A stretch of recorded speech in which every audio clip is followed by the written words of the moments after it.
కొత్త చట్టంతో రైతు కుటుంబాలు ఆనంద కదంబాలు కావాలన్నది సీఎం గారి తదేక దీక్ష. భూ కమతాలు తమ హక్కు అని ప్రతి సామాన్యుడు గుర్తెరిగి ధీమాగా ఉండటమే యాజమాన్యపు శ్రీరామ రక్ష అని భావిస్తూ యంగ్ ఇండియా స్కూల్స్ తన బ్రాండ్ అన్నారు. రైతుల కోసం, రైతుల వల్ల, రైతులతో కలిసి నడవటమే తన ప్రజాపాలన ప్రభుత్వపు ట్రెండ్ అంటోన్న ఆనరబుల్ సీఎం గారి సందేశం.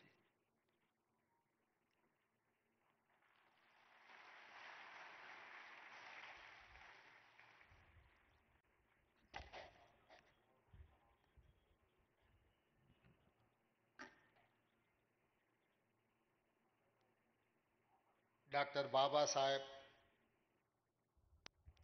అంబేద్కర్ జయంతి సందర్భంగా తెలంగాణ రాష్ట్ర ప్రభుత్వం భూభారతి చట్టాన్ని 69 లక్షల తెలంగాణ రైతాంగ కుటుంబాలకు అంకితం చేయడానికి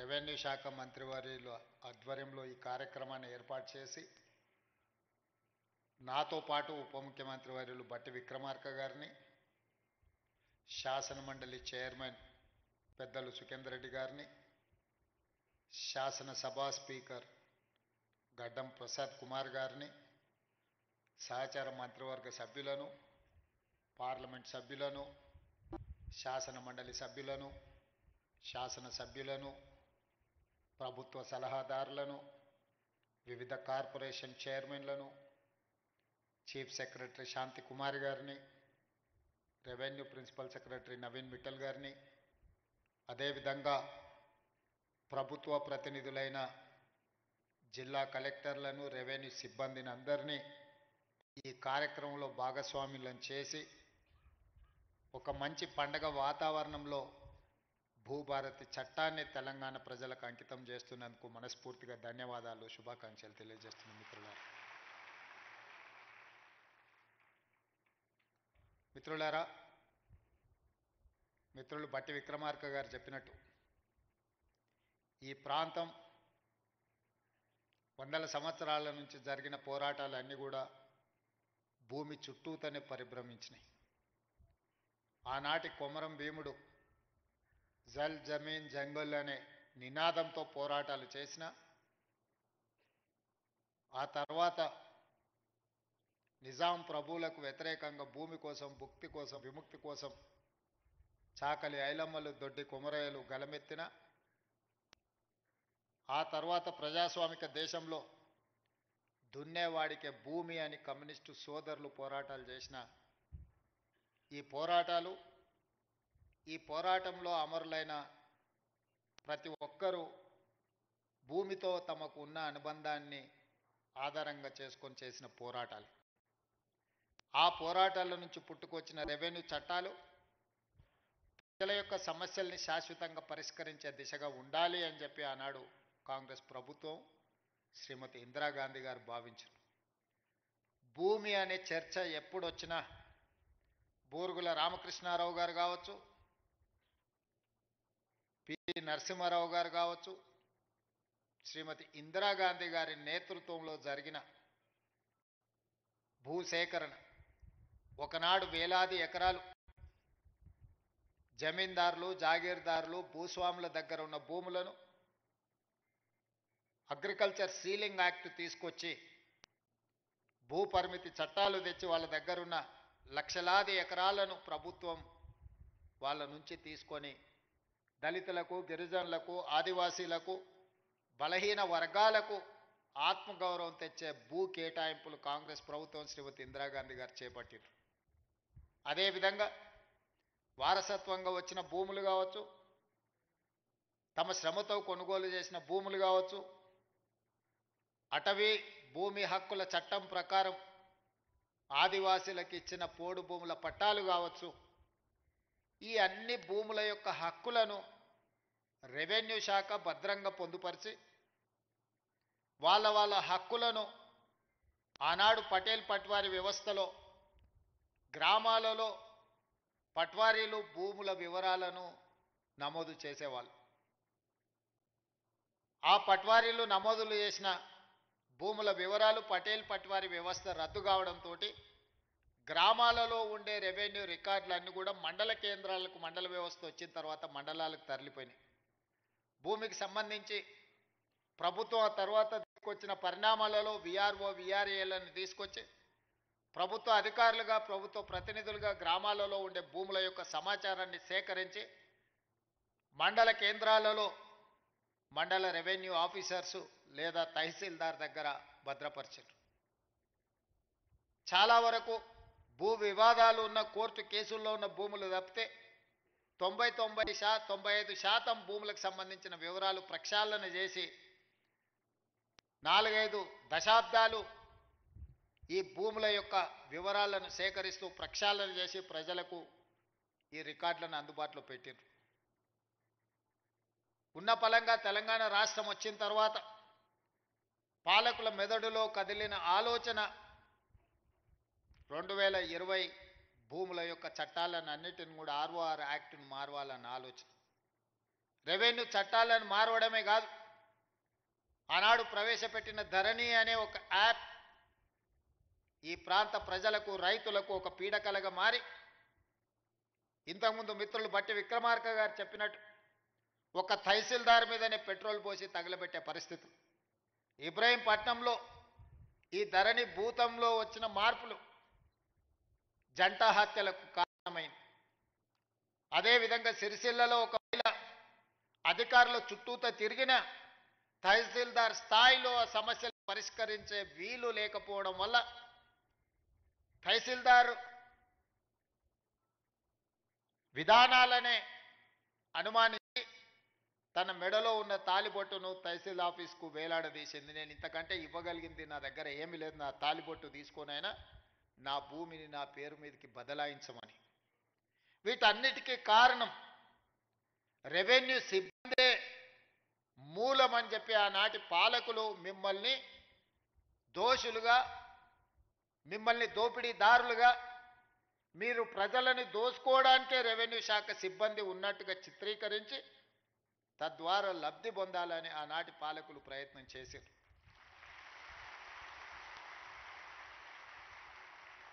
ఇక్కడున్న రెవెన్యూ సిబ్బందిని, తెలంగాణ రైతాంగాన్ని నేను అడుగుతున్నా. దాదాపుగా 65 సంవత్సరాలు మన భూములకు సంబంధించిన వివరాలు, మన భూముల ఖాతాలు, 69 లక్షల కమతాలకు సంబంధించిన వివరాలని రెవెన్యూ సిబ్బందే కాపాడారు కదా. వీళ్ళే కదా మన హక్కులను భద్రంగా పొందుపరిచింది. ఉన్న పలంగా 2019లో 2018లో మీరు ప్రవేశపెట్టిన ధరణి పోర్టల్ వచ్చిన తర్వాతనే రెవెన్యూ సిబ్బంది అంతా దొంగలుగా, దోపిడీదారులుగా మీకు కనిపించిండ్రా? ఎక్కడైనా మంచోళ్ళు ఉంటారు, చెడ్డోళ్ళు ఉంటారు. సమాజంలో 2%, 3%, 5%, 10%, అది రెవెన్యూ కావచ్చు, పంచాయతీరాజ్ కావచ్చు, ఇతర ఏ శాఖలో కావచ్చు, రాజకీయాలలో కావచ్చు, కొంతమంది చెడ్డవాళ్ళు ఉండొచ్చు. అంత మాత్రాన మొత్తం వ్యవస్థనే మనం తప్పుపడతామా? చెడ్డవాళ్ళుగా ఉన్న వాళ్ళని శిక్షించుకుంటూ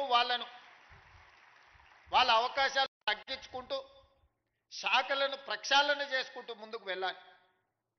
ఇంట్లో ఒకవేళ ఎలక దూరితే ఇల్లు తగలబెట్టుకోము కదా, పొగబెట్టి ఆ ఎలకను పట్టుకునే ప్రయత్నం చేయాలి తప్ప ఇల్లు తగలబెట్టుకునే విధానం ఎక్కడైనా మనం చూసినామా? మరి గత ప్రభుత్వం మిమ్మల్ని దోషులుగా, మిమ్మల్ని బూచీగా చూపించి చట్టాలను మార్చి, ఆ చట్టాలను కొద్దిమందికే చుట్టాలుగా మార్చి వేలాది ఎకరాలను కొల్లగొట్టే ప్రయత్నం జరిగిన మాట వాస్తవం కాదా? అందుకే ఎన్నికల కంటే ముందు సమ్మక్క సారలమ్మ ఆశీర్వాదంతో నేను పాదయాత్ర మొదలుపెట్టి ఆ తర్వాత ఆదిలాబాద్ నుంచి ఖమ్మం జిల్లా వరకు మా మిత్రుడు బట్టి విక్రమార్క గారు పాదయాత్ర చేసినప్పుడు పేదవాళ్ళు, ముఖ్యంగా దళితులు, గిరిజనులు, ఆనాడు పోడు భూముల పట్టాలు పొందిన వాళ్ళు కావచ్చు, ఇందిరమ్మ రాజ్యంలో ఆనాడు అసైన్మెంట్ భూములు దాదాపుగా 25 లక్షల ఎకరాలు పేదలకు పంచిపెట్టిన వాళ్ళు కావచ్చు, లేదా స్వకష్టార్జితంతో సంపాదించుకున్న సొమ్ముతో కొనుగోలు చేసిన భూముల వివరాలు చిన్న చిన్న సమస్యలతోని శాశ్వతంగా తమ భూమి తమది కాదు అని తెలిసినప్పుడు వాళ్ళ ఆవేదన, వాళ్ళ దుఃఖం వర్ణాతీతం. తను కష్టపడి జీవితాంతం తనకు గ్రామంలో గుర్తింపు, గౌరవాన్ని తెచ్చిపెట్టిన తన సొంత భూమి తనది కాకుండా పోతున్నప్పుడు ఆ భూ యజమాని యొక్క బాధను మనం అర్థం చేసుకోవాలి. నాడు ప్రభుత్వంలో ఉన్న పెద్దలకు శాసనసభలో చర్చల సందర్భంగా కానీ ఇతర ప్రజాప్రభుత్వ కార్యక్రమాలలో ఎంత మాత్రం చెప్పినా వాళ్ళ చెవికి ఎక్కలేదు. అందుకే చివరగా మేము చెప్పినాం, మా ప్రభుత్వం వస్తుంది, ధరణిని ఆనాటి ప్రభుత్వం చేసిన చట్టాన్ని బంగాళాఖాతంలో ఇసురుతామని. వాళ్ళు చేసింది తప్పు, దాన్ని బంగాళాఖాతంలో విసరడం పెద్ద విషయం కాదు.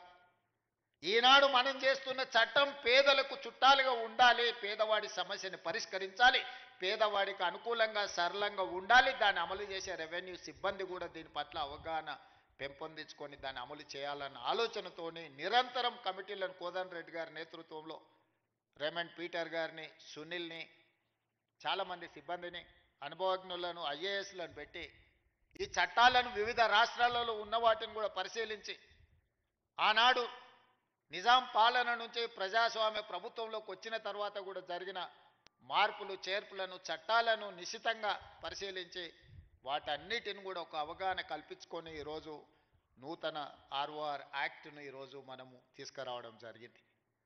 ఈరోజు భూభారతి ఈ సమస్యలకు శాశ్వత పరిష్కారాన్ని చూపించాలన్న ఆలోచనతోటే ఈరోజు డాక్టర్ బాబాసాహెబ్ అంబేద్కర్ జయంతి సందర్భంగా మనం ప్రారంభించుకుంటున్నాం.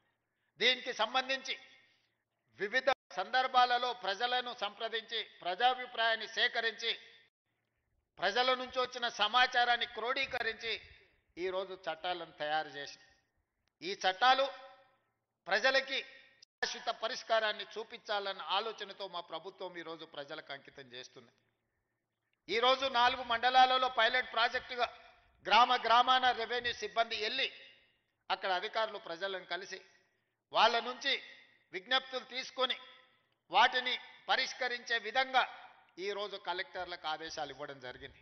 మొదటి విడతగా పైలట్ ప్రాజెక్ట్ కింద 4 మండలాలతో కార్యక్రమాన్ని చేపట్టి తద్వారా మనకు వచ్చిన ఫీడ్బ్యాక్ను తీసుకొని ప్రతి జిల్లాలో కలెక్టర్ ఒక్కొక్క మండలాన్ని మళ్ళీ ఆ తర్వాత తీసుకొని ఆ మండలాలలో కూడా ఈ కార్యక్రమాలను చేపట్టి ప్రజల నుంచి సమాచారం తీసుకున్న తర్వాత అన్ని మండలాలల్లో ఈరోజు కలెక్టర్లకు స్పష్టంగా ఆదేశాలు ఇచ్చిన ప్రతి మండలంలో రెవెన్యూ అవగాహన సదస్సులు పెట్టడమే కాకుండా ప్రతి గ్రామంలో రెవెన్యూ సదస్సులను నిర్వహించి రైతుల నుంచి సమస్యలను తెలుసుకొని విజ్ఞప్తులను తీసుకొని వాటిని శాశ్వతంగా పరిష్కరించి వివాదం లేని తెలంగాణగా వివాదరహిత భూ విధానాన్ని తెలంగాణలో తీసుకురావాలన్న ఆలోచనతోని మా ప్రభుత్వం ఒక సంకల్పంతో ముందుకు వెళ్తుంది.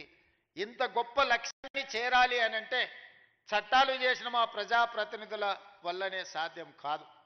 దీన్ని ప్రజలకు చేరవేసే ప్రతినిధులు మీరు. అందుకే మిమ్మల్ని అందరినీ ఈరోజు ఇక్కడికి రప్పించినాం. మా మిత్రులు శ్రీనివాసరెడ్డి గారు అన్నారు, ఖమ్మంలో పాలేరులో 1,00,000 మందితో బహిరంగ సభ పెట్టి భూభారతి చట్టాన్ని మనము ప్రజలకు అంకితం చేద్దామని నేను వారికి సూచన చేసిన. సీనన్న 1,00,000 కాదు, నువ్వు బట్టి గారు తుమ్మల గారు అనుకుంటే 5-6 లక్షల మందితోనైనా ఖమ్మంలో సమావేశాన్ని ఏర్పాటు చేస్తారు.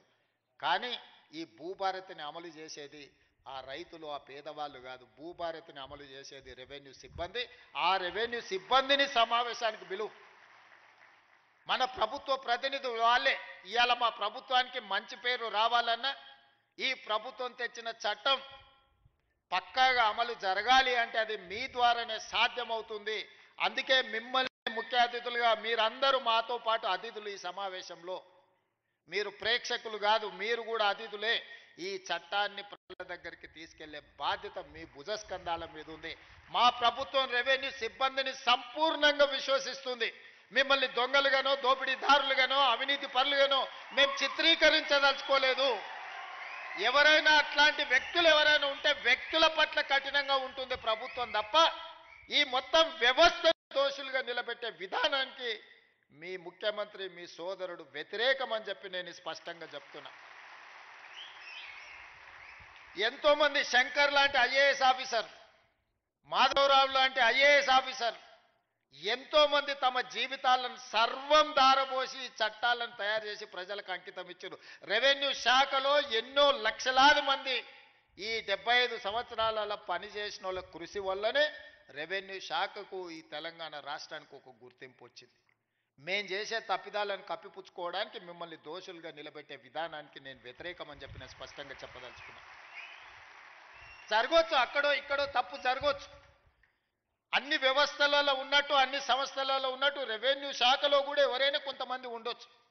అంత మాత్రాన శాఖను మొత్తాన్ని దోషిగా నిలబెట్టి ప్రజల ముందు వాళ్ళను అవమానించే విధంగా మాట్లాడే విధానాన్ని నేను వ్యతిరేకిస్తున్నాను.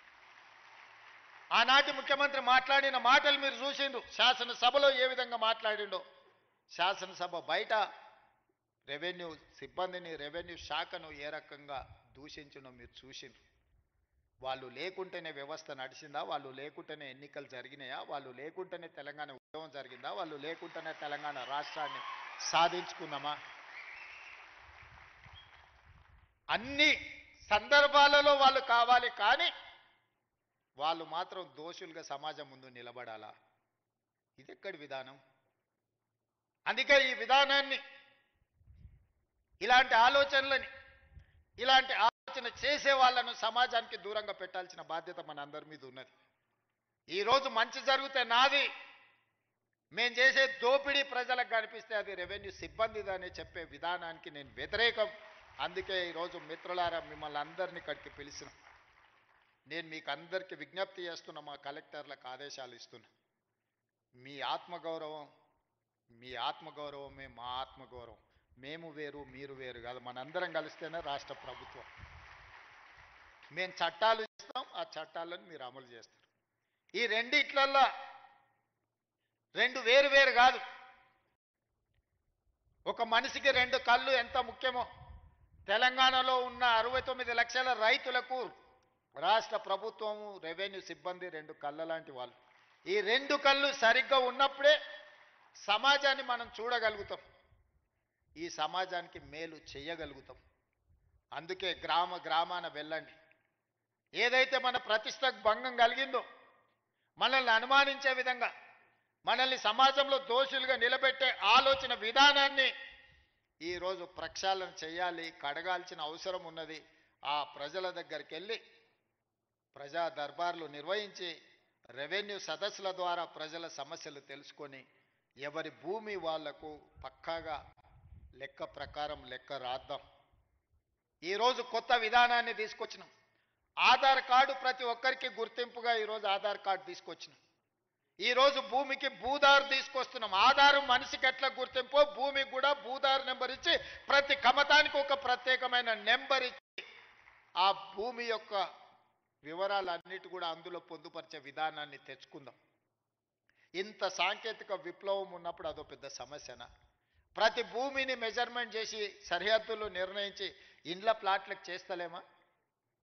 ఇండ్ల ప్లాట్లకు సరిహద్దులు నిర్ణయించినప్పుడు భూమి కొలతలతో పక్కాగా రిజిస్ట్రేషన్ చేసుకోగలిగినప్పుడు వ్యవసాయ భూమిని కూడా పక్కాగా కొలిసి దానికి సరిహద్దులు నిర్ణయించడం పెద్ద సమస్యనా? మన రెవెన్యూ సిబ్బంది చేయలేరా ఈ పని?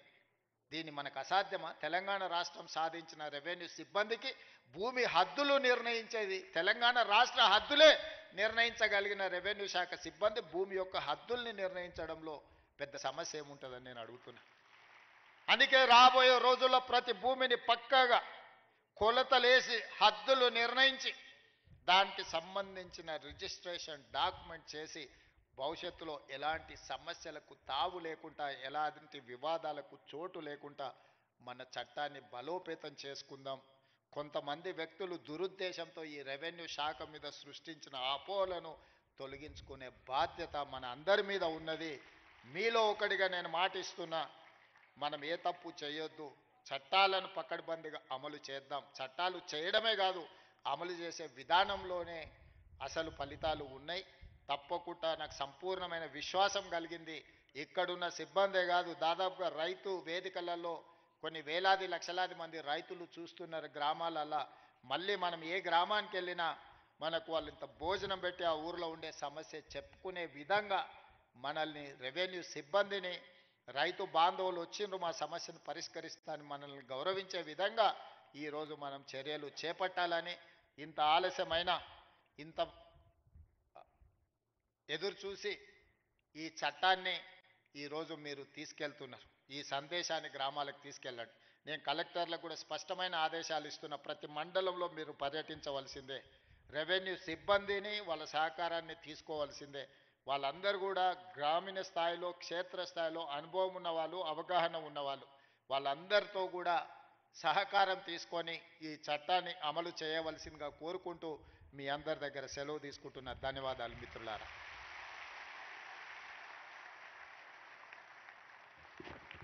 ప్రతి చిన్న భూకమ్మతంలో క్షేత్రస్థాయిలో రైతు పండగ జరగాలి అని సందేశం ఇచ్చిన ముఖ్యమంత్రి గారిని ఇప్పుడు మన రెవెన్యూ శాఖ మంత్రులు సత్కరిస్తారు. రెవెన్యూ డిపార్ట్మెంట్ పక్షాన I request honourable CM to accept the felicitation by honourable revenue minister.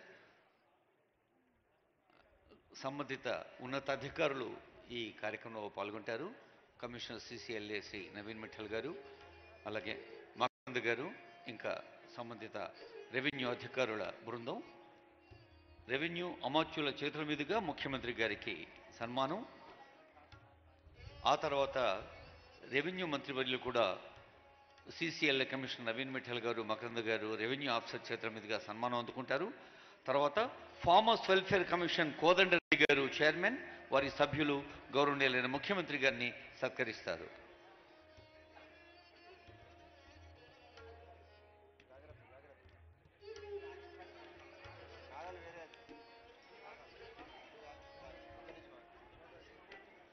ప్రభుత్వ పాలనలో అత్యంత ప్రభావవంతమైన విభాగం రెవెన్యూ. ఈ రెవెన్యూ కుటుంబ సభ్యులందరూ కలిసి పాల్గొన్న పండుగ రైతులకు ఒక ధీమాగా ఉంటుంది, గుండెల నిండుగా. ఈ కార్యక్రమం భూభారతి ప్రారంభోత్సవ కార్యక్రమం ఒక హృదయోత్సవంగా, నేత్రోత్సవంగా మలిచేందుకు కృషి చేసిన ప్రతి ఒక్కరికి ఎల్ఏ కమిషనర్ నవీన్ మిఠల్ గారు, డైరెక్టర్ మకరంద్ గారు, రెవెన్యూ మన రంగారెడ్డి జిల్లా కలెక్టర్ శ్రీ నారాయణ రెడ్డి గారు, అలాగే రెవెన్యూ కుటుంబ సభ్యులందరి పక్షాన ఆనరబుల్ సీఎం గారికి, డిప్యూటీ సీఎం గారికి, మండలి చైర్మన్ గారికి, శాసనసభ స్పీకర్ గారికి, honourable ministers, honourable MPs, MLCs, MLAs అందరికీ పేరు పేరున హృదయపూర్వక ధన్యవాదాలు. ప్రెస్ అండ్ ఎలక్ట్రానిక్ మీడియా వారికి ప్రత్యేక ధన్యవాదాలు. ముఖ్యంగా ప్రత్యక్ష ప్రసారం ద్వారా చూస్తున్న లక్షలాది మంది రైతులకు కూడా ప్రత్యేక ధన్యవాదాలు అందజేస్తుంది వేదిక.